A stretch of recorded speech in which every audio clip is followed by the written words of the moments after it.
everyone, and welcome, and thank you for joining us here at the Anime Initiative. I am Evan Valentine. I will be your host for today, and as always, I am welcoming my good friend and better writer, Nick Valdez. Nick, how you doing, buddy? Howdy, everybody. Howdy, Evan. Megan is out because she's currently traveling to Namek. I don't know. I'm just That's what I heard. She is having her potential unlocked on the planet Namek, and she will be sure to have some updates there. She is actually out in a fictional locale doing some really cool stuff, so she will have stuff to report for us the next time she's here, as well as on ComicBook. But as always, every single week before we start the Anime Initiative, we scramble to find the best and biggest news in the anime world for you all, and every single week we have too much to cover.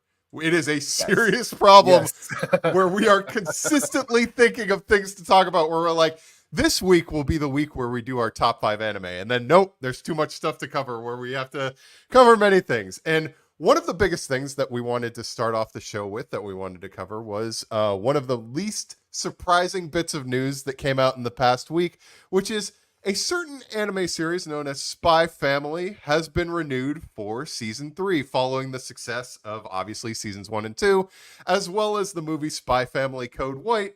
The Forger family is looking to make a comeback from Cloverworks and Cloverworks and Wit Studio. Yes. Yeah. Nick, how are you feeling about that?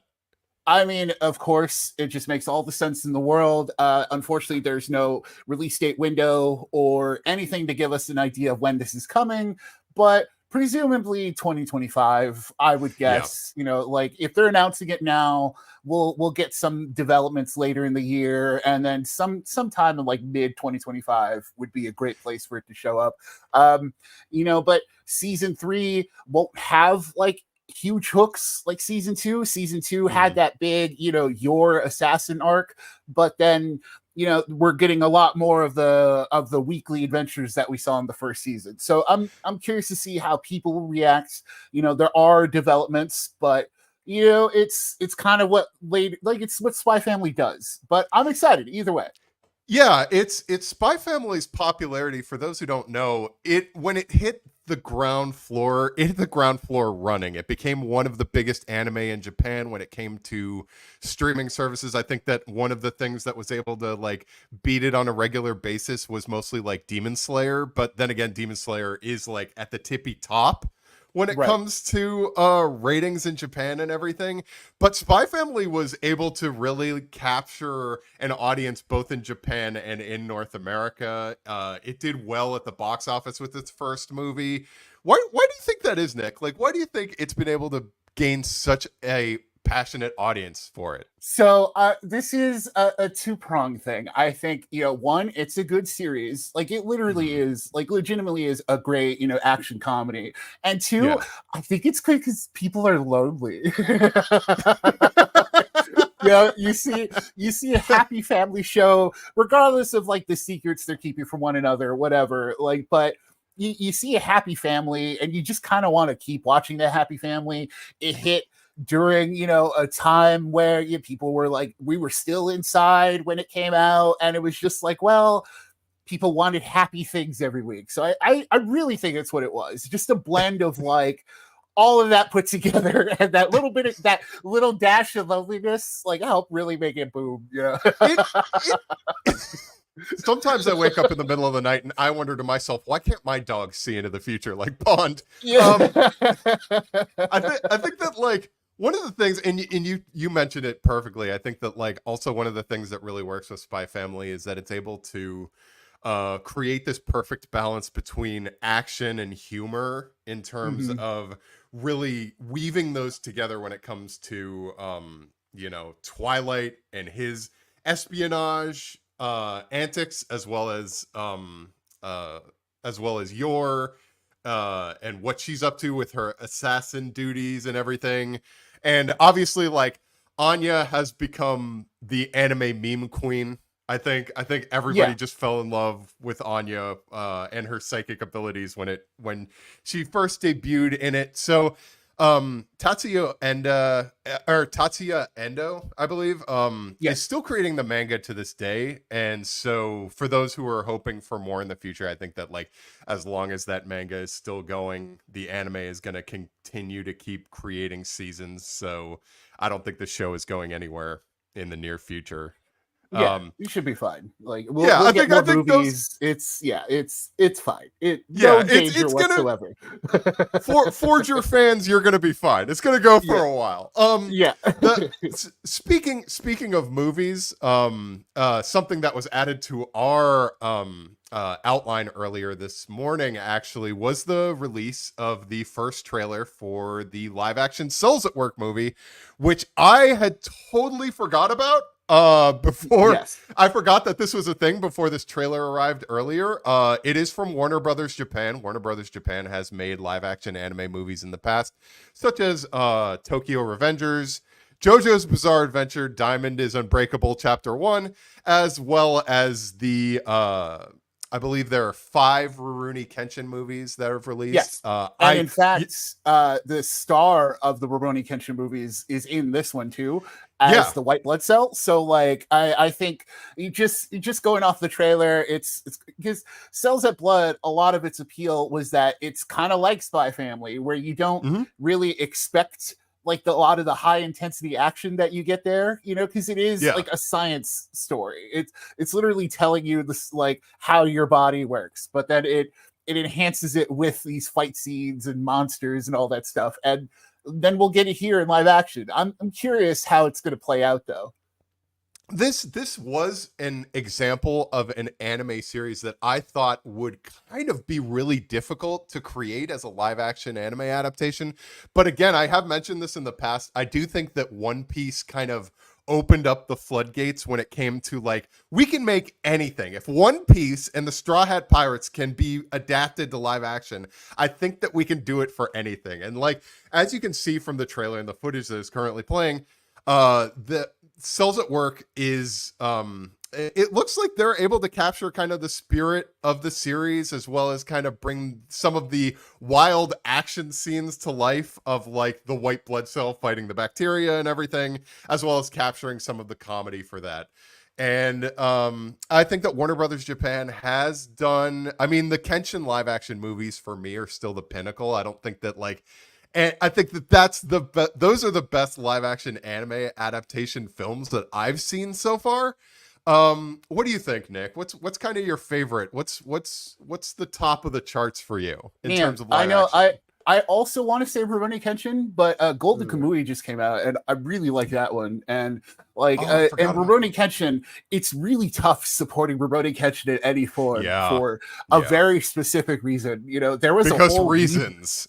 There was a whole reboot that came out that we haven't talked about here or ever because of that very specific reason. So it's unfortunately, I'm in that camp where I'm like, I see the cloud over it, and I'm like, man, good stuff. But you know, I'm so glad that, you know, like you said, like One Piece eventually came out to where I could point to that instead and be like, hey, it's doable, you know. Thank you, Ichiro Oda, for getting us and Cells at Work kind of looks the same way, you know. In Cells at Work, the whole thing is like they're able to play off the fact that it just looks like a regular town in your body in Cells at Work. So like, you know, they could just do real locations. They don't have to pretend like it's some inside somebody's body. You know, it's basically like a violent Osmosis Jones. Yes, I was like, thinking that watching and listening. You know? Well, Osmosis Jones had its violence, but like, like you got full on blood in this one and violence. So, you know, but at the same time, you're learning. So if they can pull it off, I'll be curious and excited to see where it goes. Yeah, for sure. And for those kind of wondering about like Cells at Work is still continuing via, because I was writing about this earlier this morning, and Cells at Work has an unbelievable amount of spin-off manga series that are still going. So even though the main series ended in 2021 with like a special that kind of looked at the coronavirus pandemic, it's still continuing via a number of different miniseries. So the future is bright for Cells at Work. The future, however, is not so bright for Studio Gainax. For those who do not know, Studio Gainax, the anime production house that was responsible for such classics including Neon Genesis Evangelion and Gurren Lagann, announced that it had filed for bankruptcy. And Nick, how much do you know about this?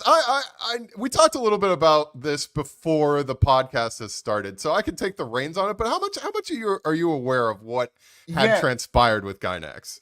So my thought was that Gainax didn't exist anymore because the team at Gainax went on to form Studio Trigger, which is, gave us Kill la Kill and all the like not Beastars, but the like brand new Animal. I believe that's the one that came out with Little Witch Little Witch Academia, stuff like that. So I thought Gainax didn't exist because, in fact, Studio Trigger recently got the license back to Penny and Stocking with Garter Belt from Gainax. So I figured, okay, it's not a studio anymore, more so as like this is where the brands are. Is that right? Okay. Yeah. So amazingly, Studio Gainax did exist. And to give folks background on kind of how that studio first started, it was created in part thanks to Hideki Anno, the creator of Neon Genesis Evangelion, who would go on to direct some of the some amazing live action movies that fall under the Shin Universe banner. I think it's called, like, in Japan it's called the Shin Japan Heroes or something like that, but it's effectively Shin Godzilla, Shin Ultraman, Shin Kamen Rider. But Hideki Anno helped create Studio Gainax originally in creating Neon Genesis Evangelion, but they had, what I can put lightly, a little bit of fallout. They were at odds a lot, and Hideki Anno would leave the studio, I believe, in either 2015 or 2016 to help in creating Studio Kara, that would go on to make the rebuild of Evangelion films. But one of the things that Gainax ran into a lot of controversy. Two of its executives were charged with crimes of tax evasion in 2015, and in 2019, an executive in the studio was arrested for the same thing that the creator of Rurouni Kenshin was arrested for. And if you know that story, you know what he was arrested for. And what happened was, when Gainax, following that recent conviction of one of their executives, effectively had mountains of debt, and they were unable to create any new projects because of all the controversy that had been swirling around. So when they had announced recently, late last month, that they were filing for bankruptcy, Studio Kara kind of swooped in with Hideki Anno acting as the representative because he helped forge that production house, and released what I can only describe as the most venomous release statement of all time when it came to what had happened at Studio Gainax. And I had to read this word for word. For part of they are going to swoop in, and they are going to kind of take a lot of the assets from Gainax and incorporate it into Studio Kara. But the official statement, apart, because it's really long and it would take a really long time to read the whole thing, but I will read a section of it. After the arrest of Gainax's former representative director, our representative director, Hideki Anno, sought the cooperation of Kadokawa, King Records, and Studio Trigger to prevent reputational damage to the Evangelion series and related works. They agreed to join the board, and we aim to address unpaid debts to studios, authors, and creators in the animation industry, as well as to prevent the loss of intellectual property and materials. However, as indicated in Gainax's release, we found that the company was already in an irreparable state of excessive debt, making it difficult for Gainax to continue operations. There was no love lost between Hideki Anno and Studio Gainax. When Anno had left, he had sued Gainax, even though he had helped forge that company, in order to, he felt that they were kind of messing with him on intellectual property rights when it came to Evangelion in general. And so this statement and everything, it's not that much of a surprise. So for those who are kind of maybe a little anxious about stuff like Evangelion, as well as, Gurren Lagann, or any of the other properties that originally started with Gainax. Don't be too nervous because Kara has kind of swooped in and picked up a lot of those properties and everything. So moving forward, I think they're going to be all right. But man, what a controversial like series of headlines that was in terms of how that worked. Yeah, like that's kind of the worst aspect of when a studio goes under. It's the losing the IP, it's losing those properties, it's losing, like, we've seen it over here with a Western animation. When studios decide to either get rid of a project completely, cut it for taxes, or whatever reason, what have you, that means they're no longer distributing it. That means they are no longer producing copies of it. It's no longer legally available, and so that's the worst. Unfortunately, worst is probably overselling it, but it's one of the worst kind of the things. Worst. Yeah, it's one of the bad things that comes out of this, as because people spend a lot of time creating these projects, and a lot of time and effort and spirit and blood, and quite literally years lost off their life for these things, and then to lose them forever would be tragic. So and like franchises like Gurren Lagann, like, literally is now celebrating its I want to say 10th anniversary, something like that. It might be 20. It's been a long time. So but it's celebrating, like, it recently hit theaters with a 4K release, and it's stuff like that we would lose without those properties being properly held somewhere else. Because if this company went under with still, like, if it's still held on to Evangelion and it went under, there went Evangelion. Like, there'd be no more, like, and that's like so much, like, it, not even in terms of just anime, like Evangelion's like merchandise and like actual things, like there are, like, it's a huge thing in Japan, and that's the stuff we would lose, and that's money that would be lost too. Like, speaking on the cold hard cash side of it, you would lose all that money. So it's good to see that they are actively, like, they made sure to actively state that, hey, we are saving these properties and figuring out what to do with them. Don't worry. Like, they made sure to tell us, hey, don't worry about that part. We're going to take care of the ugly stuff, but we'll save Evangelion, basically. So it's good news, regardless of the ugly circumstances. Yeah, for sure. And Anno had, for those who don't know, in recent weeks, I think it was a couple weeks ago, did kind of hint at the idea that there was a new Evangelion project in the works, though I doubt that he would be in charge of it, because that dude has been working nonstop for like 35 years. Let that man retire, or at least have a couple of years to like rest his body. We love you, Anna. We want you to survive. Yeah, because how much of Evangelion was him going, I hate working on Evangelion, right? Like, if you watch if you watch the he had to come back to it years later, and basically with like a semi apology in meta fiction, like going, yeah, I'm sorry I ended the show that way because of whatever happened to me at the time. And congratulations. Yes. Like, we totally get it at this point. Like, hopefully fans are in 2024 are aware of the work that goes into these things. And so when you get an ending like that, it's understandable. And then he came back with like, no, this is the final one. No, well, this is the final one. And then to say, well, there are still stories to be told in the franchise. That's wild to me, but like another reboot that's actually a new story. Oh man. But that's the thing too, right? Like, here's my question to you, Evan. Since we're talking about Evangelion, and this is probably our last chance before like the new project comes out, like, what do you do?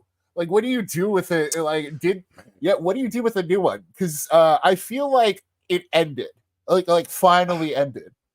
What's the name of that spin-off Evangelion manga that's the one that's kind of like a happier version of the story? Do you know what I'm talking about? I don't even know. I have no idea. They created a manga spin-off that took place in an alternate reality where Shinji, it was more in line with how you would expect an anime story to like move, like how the story was being told. I think that would be kind of interesting. I think like if you approach it again with that same like Rebuild of Evangelion did a really amazing job of kind of retelling the story while peppering in new things. It's kind of like the Final Fantasy VII remake and Rebirth, where it was kind of, okay. it was kind of able to do that. And so like I would like to I would like to see them make something that's entirely new with the Evangelion franchise that has like turn someone else's mom into a robot next, right? Like I like where will the Lance of Longinus show up next? Man, I honestly, yeah, that's kind of where, because I wouldn't want them just to retread it again and try to make new things. But with that being said, speaking of giant monsters that are attacking Japan, let's talk about the Monsterverse. And Godzilla X Kong's third movie. We don't know if it's going to be called whatever they're going to call it. The first movie was Godzilla versus Kong. This one's Godzilla X Kong. We don't know. Maybe it'll be Kong / Godzilla. Remember, Evan, it's Godzilla Kong. You don't say the X. Remember? Oh, that's right. Yeah. I will be. Yep. How it's dare just Godzilla you? Kong. Godzilla Kong, the new empire.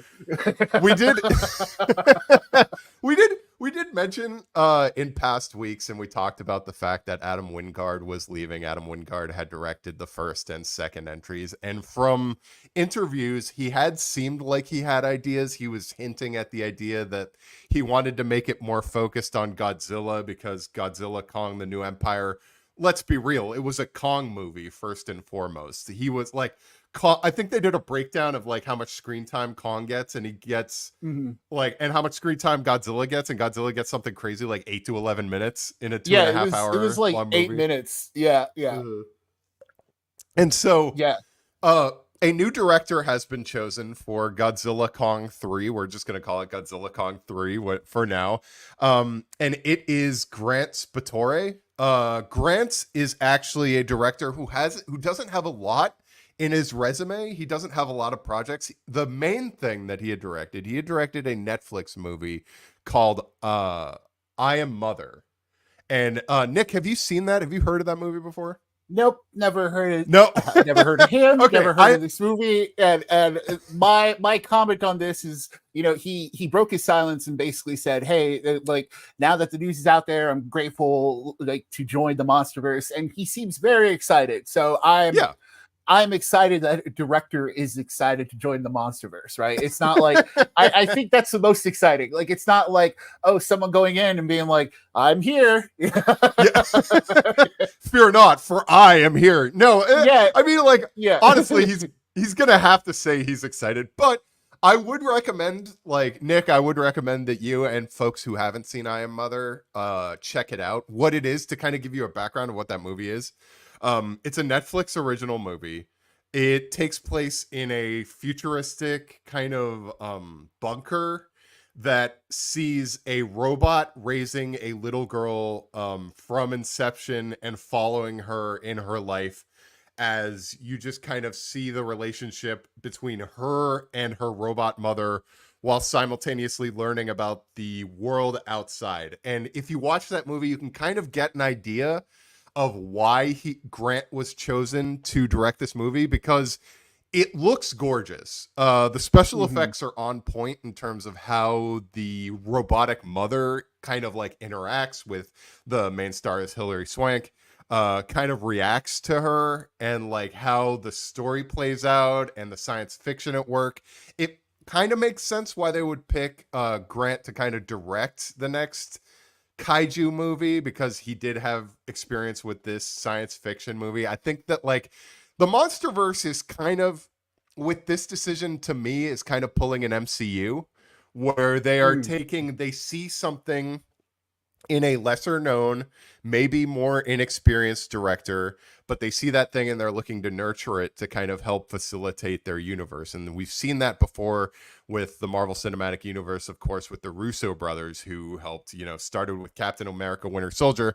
But before that movie, they had only done like episodes of Community, but Marvel had seen something in those directors and kind of pushed them. So I kind of feel like the Monsterverse is doing something like that, but Nick, what I do you want to mean, see from like a third movie? What do you want to see? I don't know. Like we've talked about this before, and it's like I wouldn't mind like a fully animated, like let's just Yeah. forget about humans and you kind of leave them on the sidelines to watch on screens and do the Dragon Ball commentary, like being like, Yeah. oh, he's moving so fast it can't catch up or whatever. Like that's kind of what the Monsterverse needs. Like it just needs like monsters, and it needs for us to look at those monsters and being like, cool monsters, you know. And every movie people are like, oh, the humans are the worst part, oh, we're not here for the humans, so finally make that true. As we said with New Empire, like you want to talk about how the humans are important, but then you shove them in our face and they take up so much time, and it's like, no, we want to watch Godzilla, we want to watch Kong, like just do that, just do it. and speaking of, again, monsters fighting each other, I would be remiss if I didn't bring up a little something that arrived on Netflix last week called Baki Hanma versus Kengan Ashura. Now, this is this is the anime crossover of 2024. When it was originally announced, I was bouncing up and down because I am a giant fan of Baki Hanma. Not as big of a fan of Kengan Ashura, but I had watched it and I knew about it, and I was more excited at the fact that they were going to stick with Baki's 2D animation style for it versus the CG computer style. And while this, I have a tradition with Baki. Okay, and people could judge me for this, but I wake up early every time. Normally, whenever there's a Baki release, I will wake up really early to just pound through the whole thing, normally before my shift starts here at ComicBook, so I could just write about it throughout the day. And that's what I did with Baki versus Kengan Ashura. Now, one of the drawbacks of this was that I was going in believing that this was going to be like a mini series that would be like 6 episodes, each one's a half an hour, but instead, it was an hour-long special. Nick, what do you know about? Do you know much about Baki or Kengan from what I've said? Like, no. This is only what I know is from you. Like this is as much as I know about Baki. I watched that first season. I saw like he gets a power up in one of the most obscene ways that I've ever like, you know, over the course of 12 hours for, you know, for those who know what I'm talking about, you know what I'm talking about. And it's one of those things where like, I know it's wild, and I know, and you hear all the stories about Yujiro being like, he's such a ridiculous character. He basically has a Toon Force ability. He's a Looney Tune within Baki's universe. If there's something that can be done, Yujiro does it. So I know about that. And so what I want to know from you, Evan, with this crossover is there an actual winner? Kind of like one of the big things, like we talked about wrestling and with Baki and stuff like that. And one of the things when you get cross company promotions, you know, the question is who's going to go over, right? Like who's going to win? And is there an actual winner in any of the fights? There's like a couple of them, right? Between a couple of the characters? Yes, and no. There are definitive winners and losers in some of the fights. You might be disappointed to learn that there are some fights where it comes to a draw, but there are some fights that work really well in terms of giving us a victor, in terms of which, and it gives a lot to both Baki and Kengan fans, because it does give you like it's kind of like if you've ever read the original Marvel versus DC comics, it's kind of like, it kind of feels like that, but crammed into an hour, where there are 3 main fights, while there are also a ton of supporting characters that are bouncing off each other to kind of have their own unique tests of strength against one another, where you are able to kind of see definitively, okay, this person is stronger, or this person can do this better. And there are examples of that. I will say that one of the things that this does really well is that it gives an amazing introduction to both series over the course of just 1 hour. There's no it's all meat on the bone. There's like no trimmings to this. They immediately start with Baki and Oma. Oma's the name of the main character in Kengan Ashura. They're doing their daily workout routine, running across a bridge. They spot each other, and then the tournament immediately starts. There's no, nice. There's like, okay. So yeah, so there's like the tournament is just starting. You immediately jump into it, and I will say this: for those fans of both series, Kengan Ashura is returning for the second half of its second season later this year, as well as Baki is getting a sequel anime series on Netflix that is called Bakido, which will involve the resurrection of a fabled Japanese swordsman who fights all of the characters in Baki Hanma. I will say that one of the cool things that this crossover also potentially builds up to is the fact that Baki, there were 2 posters that were originally released as part of the Baki crossover titles, and one was Baki versus Kengan Ashura, and the other one was Baki versus the Predator. And I am dying to see if they actually make that a thing. I mean, sky's the limit, right? And the sky is the limit. Netflix would have to work with Disney, and that would have to be like some kind of wild collaboration. But you know, it's possible. I mean, it's animation. You can do more stuff in animation than you could in any other media. So, like, oh yeah, it's doable. It's there. Yeah, I mean, there's a chance. There's never, it's never a complete. Also, Disney, please give us that Alien versus Predator anime that is somewhere locked away in a vault. It exists. We'd love to see it. R.I.P. R.I.P. R.I.P. With that being said, we do have to pay for the show, so we have some ads coming your way, but stick around. We'll be right back to talk about the recent just slew of things announced by Netflix in the anime and animation world. So stick around.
Everybody, and welcome back to the Anime Initiative.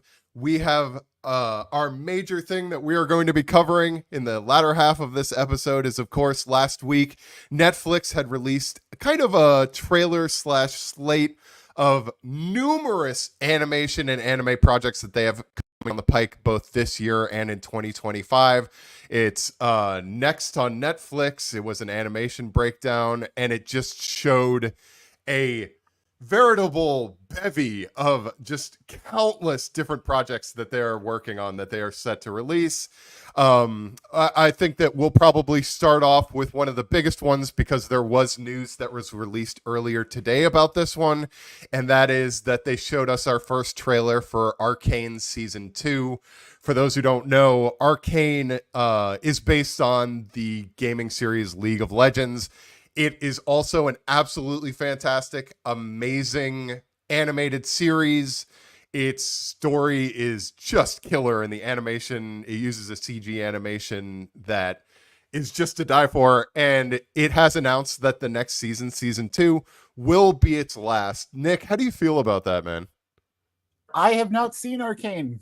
I have not. Oh, So, Nick! yeah. Oh, you gotta Yeah. watch So, it. yeah. So, news of an ending. It's one of those things where I'm just like, cool, man. I I hope everyone enjoys it. I unfortunately, like, I know there's a whole thing about it being like one of the best animated Mhm. series like of the last couple of years, but Yep. it just is.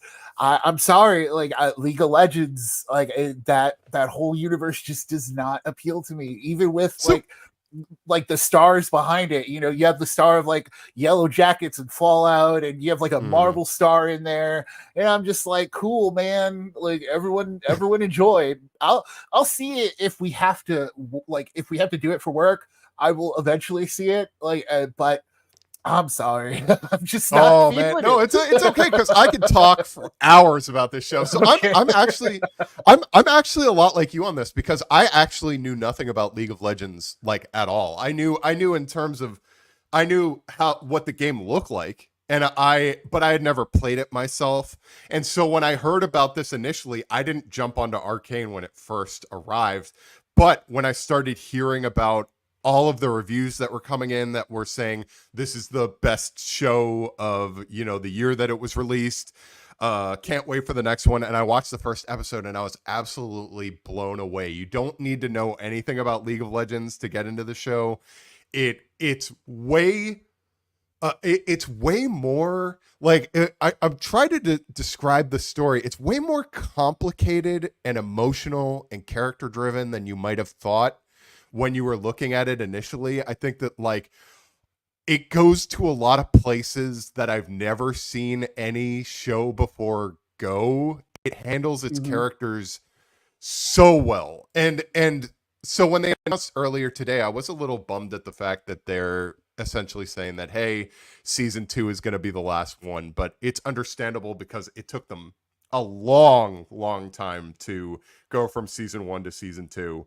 And for those who know, the first season ends on one of the biggest cliffhangers of all time. So I've been Yeah, dying to and see. Yeah. I'm guessing because there are a million characters in these things. Like, they're Mhm. probably like, while it'll probably be like Arcane, or it'll be something League of Legends, right? Because that's Yeah. Arcane's full title. It's like Arcane League of Legends. So it'll be like whatever title, and then League of Legends for it won't be it'll be like Castlevania, where like Yeah, instead of exactly. instead of, oh, season 4 is the last one of the main Castlevania, but then we got a whole new series. So I'm guessing it'll be like that. This one will end with season 2, but then they'll focus on more characters. I'm just presuming. I haven't seen it. Yeah, no, it's a good presumption because I think that one of the things that works so well about Arcane is that when you start seeing all of these characters, you start recognizing like, okay, this is a character from the games without even knowing, because like you see like a scientist slaps on big honking mech gloves and it's like, okay, this is a Mhm. guy. This must be someone from the game that they do. But that's an honestly perfect way to do it. I think that the way that because the main characters uh that they kind of look at in the first season were the sisters V and Jinx. And Jinx is Jinx is effectively, if you were to have to say that there's like a mascot of League of Legends, it's Jinx. So Okay. there are so many other characters that they could dive into with this. But of course, Arcane isn't the only thing that Netflix had announced on this, and this is when I'm going to pass over to Nick, because one of the things that they did announce was a release date for Sailor Moon Cosmos. Yes. Yeah. So Nick, go ahead. Yeah, no, like, so Sailor Moon Cosmos is the official like grand finale of the Sailor Moon movies. These are special movies that Toei Animation and, oh man, I'm blanking on the other studio. Studio Dean. That Studio Oh Dean and yeah, Toei yeah. Animation collaborated on to kind of take the final seasons of the original series and redo them in these grand movie forms. And Sailor Moon Cosmos was the final of those, and they released in Japan some time ago. And while we were like sitting here going, well, what's going on with these? Netflix finally confirmed that these things are hitting. Sailor Moon Cosmos is releasing August 22nd. So, for fans waiting forever to see this grand finale, we're finally going to get it, which is a blessing. And that's not the only thing, like the only big movie Netflix has like in the pipeline too. Like Ultraman Rising's hitting this week. Yeah. Yeah, like I won't talk about spoilers too much, but it is a really good movie. Like Ultraman Rising, it's been getting really good reviews. Yeah, like it's a completely different take on Ultraman. It's a brand new kind of vision for the franchise. And the director himself told us in an interview that he has an idea for two other movies where he said he very specifically knows what he wants to do with those two movies. And there's a tease that he kind of dropped in that quote too that I couldn't like really outright say yet because it is tying into a big spoiler in the movie. So please stay tuned to Comic Book. We'll have more coverage on that when the movie releases. That's not only that, but we also have The Imaginary, which is Studio Gainax. It's shown in this Netflix animation teaser as well. The Imaginary, that one caught my eye the most of anything that I had watched because I hadn't heard of it initially, and when I was watching the trailer, I was just like, "Wow! Like, what is it? Did Ghibli make this? Like, it looks that good." Yeah, it's part of Studio Gainax and Netflix's deal to kind of exclusively stream their releases in the like. It started with. Oh man, I'm blanking on the first movie they started with. It was like Drifting Home, I want to say. Oh yeah. Yeah, so they will in the dub stars Haley Atwell as well, who is also starring in the upcoming Tomb Raider, The Legend of Lara Croft series. So like that's another one to look forward to. That's another Netflix we're kind of rapid firing these because there were so many of them, but like one of the things that we reported on last week when it came specifically to Tomb Raider, The Legend of Lara Croft, is that I was really surprised about is that this is not a completely new series that is following Lara Croft, like a reimagining. It actually takes place following the trilogy of games that included like The Shadow of the Tomb Raider, Rise of the Tomb Raider, and Tomb Raider to start.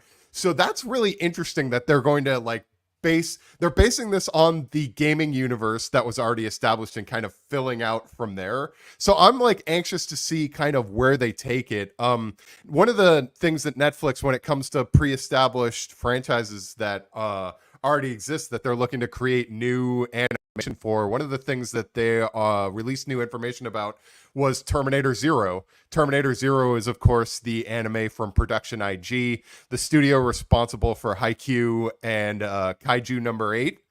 They are coming in to create a new take on Terminator via the franchise's first anime that will not follow the Connor family. This is the first, I believe this is the first story ever in the Terminator franchise to not do that. I mean, if you don't count the comics, because the comics have covered any and everything like, Skynet. Yeah, to not involve a Connor, right, in some way, like it's a big deal, and it's because it's a new location. It's like in Japan, so like that'll solve all those problems, right? Like it's immediately like, well, John Connor's not in the area, so like I do appreciate that, and it's got they casted somebody huge recently for that too, right? they had cast Timothy Oliphant, who folks might know for his roles as the main character of Justified, as well as a major supporting character in The Mandalorian.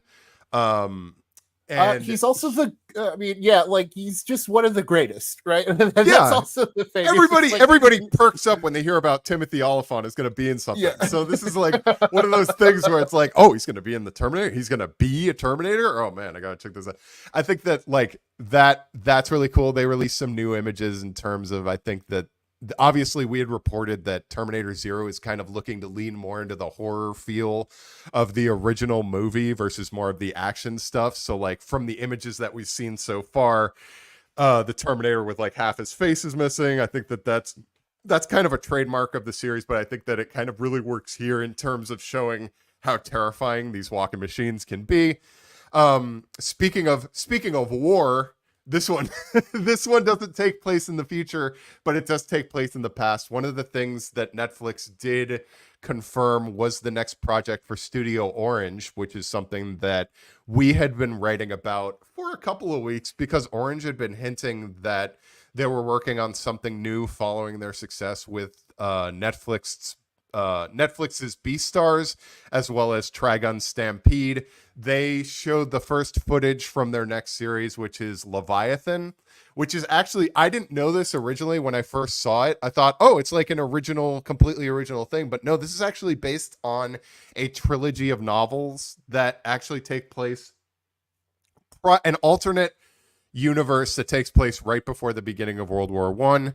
I believe that the two following novels were Goliath and Behemoth, and so they can continue to kind of work on the series if it sees success. What did you think of the footage that was shown for that, Nick? Did you like kind of, because I know we have a lot of discussions about like CG versus 2D animation. Yeah, like what did you think of it? If there's one studio to trust when it comes to CG animation, it's Orange, because like you can look at Beastars, you can look at Trigun Stampede, where they kind of took their stuff to the next level. You can look at their older projects, even with blanking, the one with the gems. That's not Land of the Lustrous. What? Yes, Land of the Lustrous. Yeah. You can look at that stuff, and you can look at it in motion, and that's kind of like, I don't know. It feels like nowadays we're kinder on CG because it's generally done better in just a lot of areas. There are anime that do like bad CG, of course, and that's due to production schedules and stuff. But with a fully CG animated front studio with like Orange, I don't think that's an issue. And Leviathan, it's gonna look great. And it's more just, is everything else good? Because we know the visuals will be there. Is everything else going to be there to support it? Yeah, and I of course am a giant fan of alternate histories, because that's kind of what Vinland Saga is. It's an alternate history of those early days of the kind of the Danish-English war and everything. So like seeing this Leviathan coming out and everything, I think it should be cool. But on top of kind of these new anime, there were a number of other new animation projects that Netflix had announced through this. Three of the big ones are Tokyo Override, kind of a futuristic Blade Runner style series where everybody's motorcycles, so everybody immediately starts thinking of Akira. There is K-pop Demon Hunters, which is kind of a band of girls that fight against monsters, as well as probably one that'll perk the ears of a lot of folks is Zack Snyder's Twilight of the Gods. This is one that Zack Snyder, following the two Rebel Moon movies, and following the what was the name of his zombie movie again? Do you remember the name of that one, Nick? Is it Army of the Dead? Was it Army of the Dead? Army. Because I was going to say, I was like, you mean Dawn of the Dead? But no. I keep forgetting. Right? It has dead in the title. It was originally, so that one, Army of the Dead. Yes. That one was originally slated. To have a universe, right? It was going to have a universe with a full like anime project tied into it. There was even like a spin-off series, Vault of the Dead, I think that was the name of it, or maybe I'm just making up a name. But then that franchise, that universe was just kind of abandoned in favor of Rebel Moon, right? And so and Rebel Moon has like two other cuts coming out, and so you kind of forgot that. I'll be honest here, I kind of forgot that this was still a thing. This was still like they still wanted to do this animated Twilight of the Gods, and it looks good. But that's not really the problem with Zack Snyder's stuff. It's never really like a Zack Snyder's stuff thing. Is beautiful. It does look great. I think that mean, outside of Rebel Moon, right? But like which I have not seen, but I've heard from a lot of people. That's kind of like, that's the thing. That's not really what you worry about. You worry about whether or not it's going to have like everything else good. And that's the same thing with Studio Orange that I was just saying. Like, it's like, will it have the stuff to support it? And hopefully it looks cool. It's got a cool design to it. When I saw the footage, I was reminded of stuff like just Genndy Tartakovsky's style, in a sense. Like it had that same kind of feel. And for those who don't know, Twilight of the Gods is going to be an anthology series that kind of recreates Norse mythology. So kind of like I'm kind of reminded a little bit of Blood of Zeus. I know it like looks a lot different from it, but it is kind of recreating those myths in a sense, in the same way that Powerhouse Animation did with Blood of Zeus for that. And that's that's kind of a shame, right? Like, so, I hate to, I don't want to throw Blood of Zeus under the bus, but like, it's unfortunate because the two brothers are like clearly very adamant about this series, and they really love the project, and people love the show. Like season 2 got like debuted with like a also rare 100% Rotten Tomato score, like so, and people are asking for season 3, and so I don't want this one to come out and be like, well, this is our Norse stuff now. This is like, this is, and then it'll come out with the Greek one. You know what I mean? Like, let Blood of Zeus be its own thing, right? Like, and then, like Twilight of Gods, it can be Norse and it can be gods and it can be its own thing, but like, let Blood of Zeus tell its story.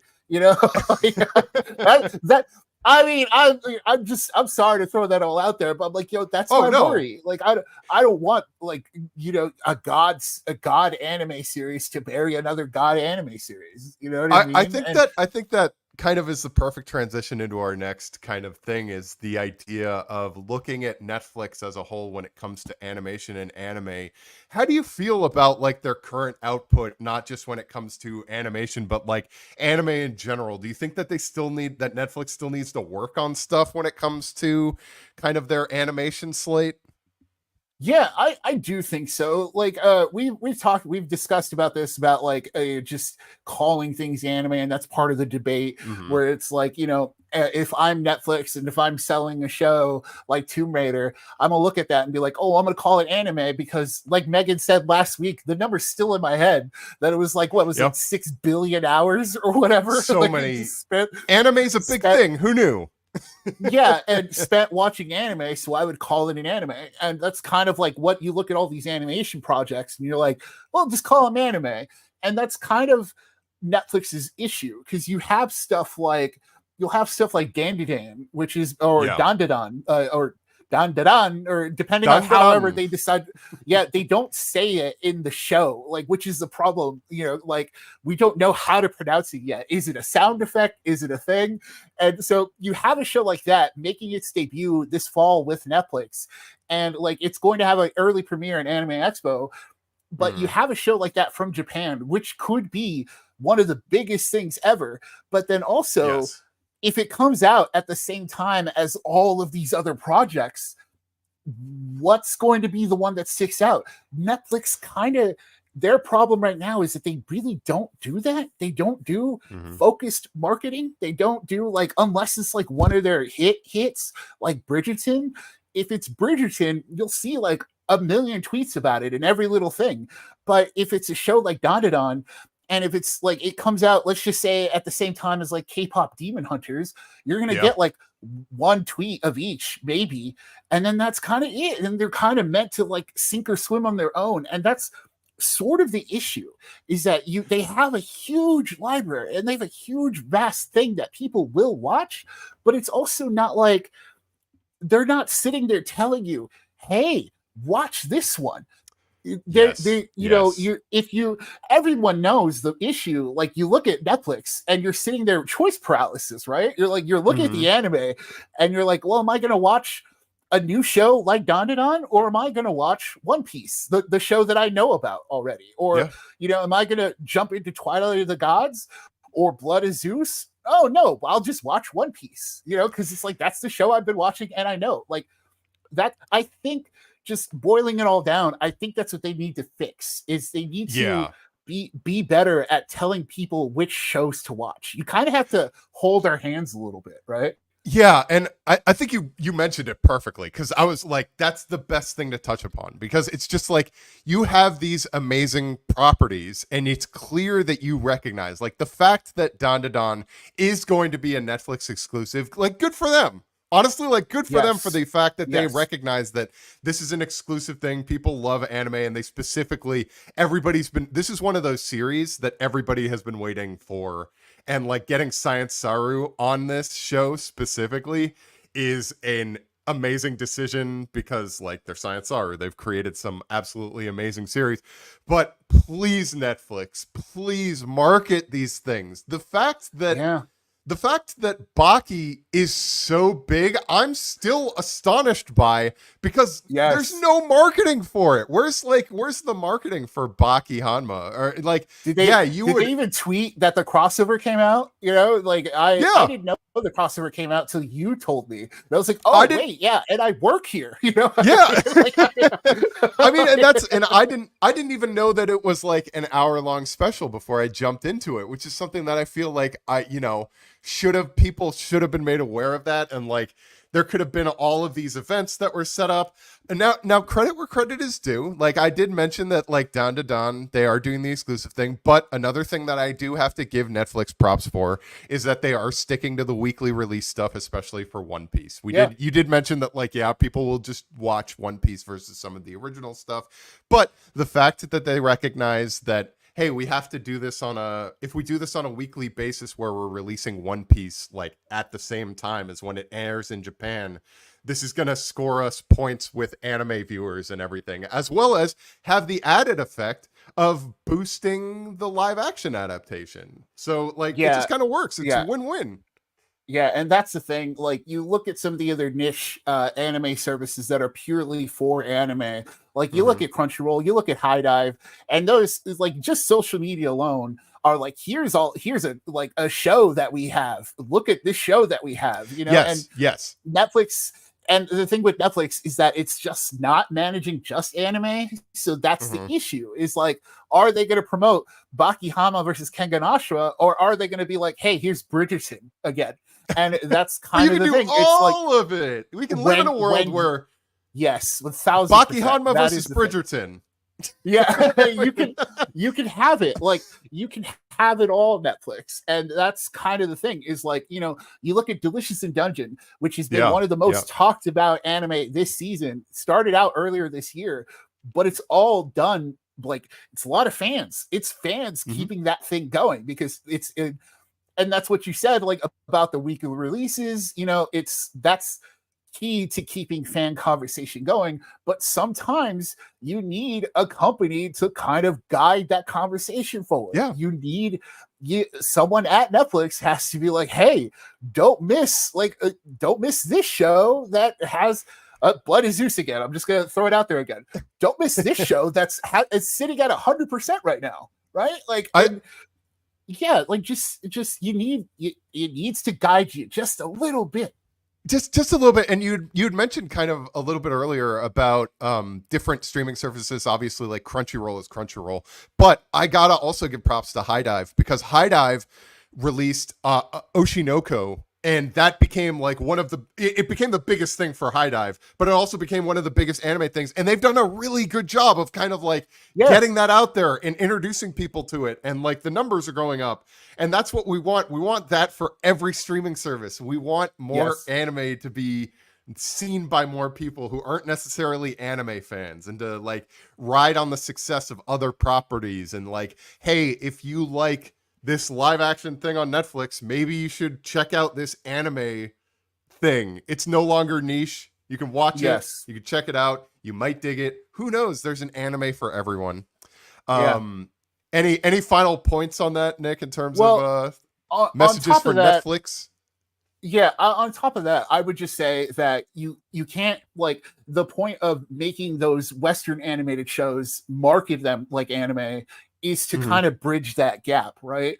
Like, it's more, it would probably be more just accessible, accepting, whatever the word you want to use for it, for someone to watch an animated thing over an anime. So, you know, if you're watching something with Haley Atwell in it, and Netflix is like, yo, do you want to watch Tomb Raider? It's a Tomb Raider animated series / anime. You finish watching Tomb Raider, it's like, hey, you watch Tomb Raider. Do you want to watch like whatever? And that's when an anime would pop up. And that's like, there's no point in doing these things that bridge the gaps between animation and anime if you're not guiding people towards it. Like, there's no point, unless you're telling people, Netflix, just tell people to watch your shows. Like, just guide us, Netflix. Just guide us to the anime land. We want to go there. With that being said, we're going to end this episode of Anime Initiative. We could talk for hours on end, but we do have to end this one. Nick, where can everybody find you on the social medias? You can find me at Valdizology and all the socials, as well as Pop Culture Social Call with Anna Rumor. And you can find me on all the socials at EV Comedy. And if you like Anime Initiative and want to hear some of our other podcasts, we have a gaming podcast called Quick Save. They have been very busy because they're thanks to the Summer Game Fest. So go ahead and check them out. We have a Marvel podcast that is Phase Zero, who are continuing to show us all of the recent stuff when it comes to Deadpool versus Wolverine. I believe that they're currently doing reviews of all of the previous X films, which is so great to listen to. We have any and everything geek and nerd related with Comic Book Nation, as well as if you just want to hear a podcast that is strictly about comic books, go ahead and listen to the Pull List. It's amazing. We're a comic book website. We're called Comic Book. Please listen to all of our podcasts, and please feel free to reach out to us on anything and everything anime. We love hearing from you guys. Stick around for next week, and peace, everybody. We'll see you next time.